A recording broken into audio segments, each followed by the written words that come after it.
Let's now consider the Bullionist debates, which were a formative period for what later became modern monetary theory. Just for general background, England had been on a de facto gold standard since earlier in the 18th century. Pictured here is the Bank of England, which was founded in 1694. Originally it was to create a market in English government debt, but over time it evolved to be more of a central bank. In the late 18th century, it was the only joint stock bank in England and Wales, and it also had a monopoly on note issue for the area near London. We then have the Napoleonic Wars, which were a shifting series of struggles between 1792 and 1815, and of course England ended up being involved.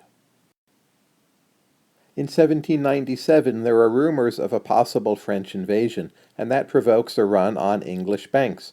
Note holders, rather than holding notes, they want their gold back, and a lot of them go to banks at the same time and request that their notes be converted back into gold, but as is commonly the case in banking, the banks are not liquid enough to accommodate so many of these requests all at the same time. In response, the British government then suspends specie payments, and that means that convertibility of notes into gold is no longer possible, and in essence, England is now operating with a paper currency. The Bullionist controversies are a series of overlapping debates, lasting decades actually, but the first round of the Bullionist debates concerned trying to figure out what it meant for England to have a paper currency, and that round is what we're considering in this video. The central Bullionist claim can be stated pretty simply, and it's this, namely that rising prices and falling exchanges stemmed from an overissue of notes from the Bank of England. We're now in this world of paper money. The Bank of England starts printing more of it. Prices are going up. The value of the pound is falling on international markets. And the Bullionists are simply making some very logical points grounded in what we now call the quantity theory of money. They thought that the money supply was very important in explaining these phenomena. The first major statement of the Bullionist position was written up by Walter Lloyd in an 1801 pamphlet entitled Letter to the Right Honorable William Pitt. You can find a version of this online through Google Books. Another prominent and insightful early Bullionist writer was Henry Parnell. I think of the Bullionist debates as the period when the quantity theory of money goes from being an abstraction, say, written about by David Hume, to being a practical tool used on a regular basis to examine the behavior and policy of central banks. Overall, the Bullionist debates strike me as extremely modern. They're a very tight integration of economic reasoning and commentary on daily events, in this case, monetary economics. The group that we lump together and call the anti-bullionists, they had a very different point of view. In general, they were concerned to exonerate the Bank of England and say that the Bank of England wasn't really mainly to blame. Some of these individuals actually are more like apologists than economists. In general, the anti-bullionists stressed real factors. For instance, they noted that some harvests were bad, so if the economy was poor and prices were high or rising, in part this was due to real factors in the economy, and it wasn't primarily due to bad monetary policy. The extent to which economic crises are real in nature or monetary in origin, this remains one of the central disputes in macroeconomics, and the Bullionist debates are really a very early time where you see these two views confronting each other very directly and the implications of each view being worked out as tightly as possible.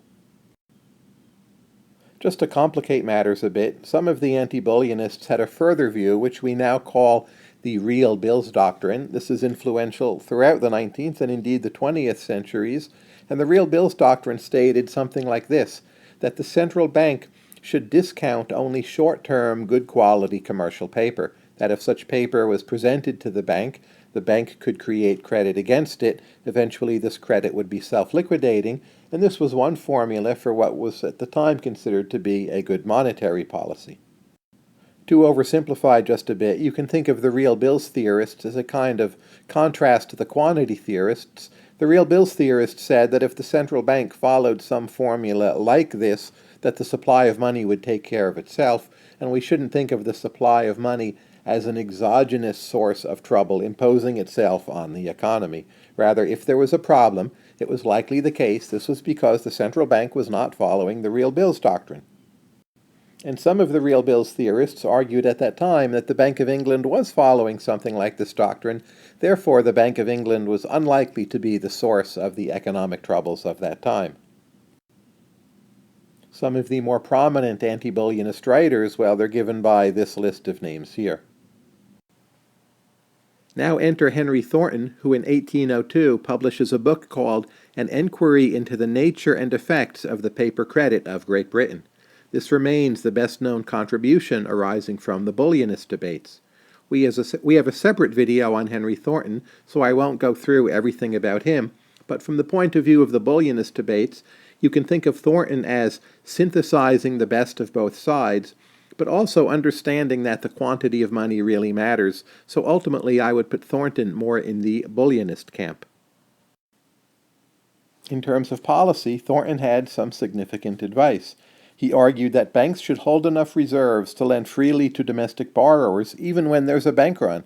So that would mean banks should be much more liquid, and the point of this lending is to keep the economy also liquid. What Thornton was worried about is that banks would have to contract credit to economize on their reserves, and in general he believed in discretionary management through the Bank of England, through central banks, to avoid deflationary pressures on an economy. And this makes Thornton, of course, extremely modern.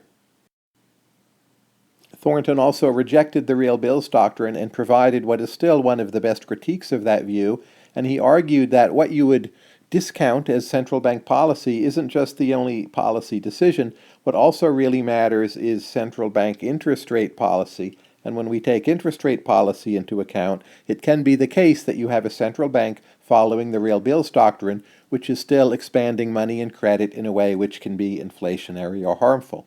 Again, for more on Thornton, see our video just on him. One thing to keep in mind when reading through the Bullionist debates or about the Bullionist debates is just how skimpy the data were back then, and people complain about this in those pamphlets all the time. So there were data on, say, the price of wheat, bills of exchange, or the sterling price of gold bullion, but there were not price indices in the modern sense, so to some extent, empirically, these economists were writing in the dark. Note that these are just the beginnings of the Bullionist debates, and we'll be covering more in our next video. But for an introduction to this period, a very good place to go is David Laidler's essay, Highlights of the Bullionist Controversy. I've drawn on that fairly closely in some parts. There's a good piece by Arnarn online. Thomas Humphrey has a good piece. There's a whole book by Jacob Viner, again it's online, and the chapters on the Bullionist debates are excellent. And finally, some of the original sources can be found online or in a very good library. Most of all, the Bullionist debates are showing that economists really are learning how to analyze central bank policies.